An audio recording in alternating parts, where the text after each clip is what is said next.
ये कहानी एक गांव की है जहां बबलू नाम का एक शरारती किसान रहता था। बबलू हर काम शॉर्टकट से करने की कोशिश करता था। सुबह उठने के लिए उसके पास अलार्म घड़ी खरीदने के पैसे नहीं थे, तो वह अपने पड़ोसी चौधरी साहब के मुर्गे शेरू पर ही निर्भर करता था। हर सुबह शेरू की कुकड़ू सुनकर बबलू उठता, अपना काम खत्म करता और बाजार सबसे पहले पहुंच जाता।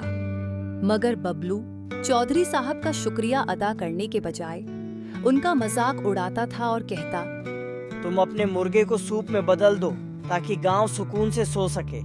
चौधरी साहब मुस्कुराकर कहते, शेरू बरकत है बबलू, एक दिन तुम्हें समझ आ जाएगी। बबलू को यह बात समझ नहीं आई। एक रात उसने सोचा, शेरू को चुराकर मजा चखाता हूँ। रात के अंधेरे में वह शेरू को चौधरी साहब के आंगन से चुराकर अपने शेड में छिपा लेता है। लेकिन अगले दिन बबलू के साथ उल्टा होता है। शेरू के बिना वह देर से उठता है। जब बाजार पहुंचता है तो सारी अच्छी चीजें बिक चुकी होती हैं। जब घर लौटता है तो देखता है कि शेरू भी वहां नहीं है। घबराकर बबलू चौधरी साहब के घर जाता है। वहां देखकर हैरान होता है कि शेरू अपनी पुरानी जगह पर बैठा कुकड़ू कूं कर रहा होता है। चौधरी साहब हंसते हुए कहते हैं, शेरू वफादार है बबलू, वह अपने घर वापस आ ही जाता है, मगर तुम्हें अपनी गलती समझ लेनी चाहिए। बबलू शर्माकर माफी मांगता है।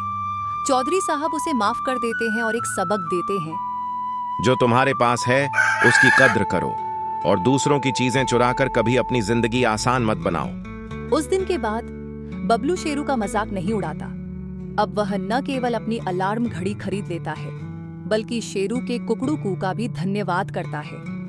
गांव वाले इस घटना का मजाक उड़ाते हैं और बबलू भी हंसी में शामिल होता है। जो चीजें तुम्हारे पास हैं उनकी कदर करो और शॉर्टकट लेने के चक्कर में कभी दूसरों का नुकसान मत करो। ईमानदारी और शुक्रगुजारी जिंदगी के असली उसूल हैं।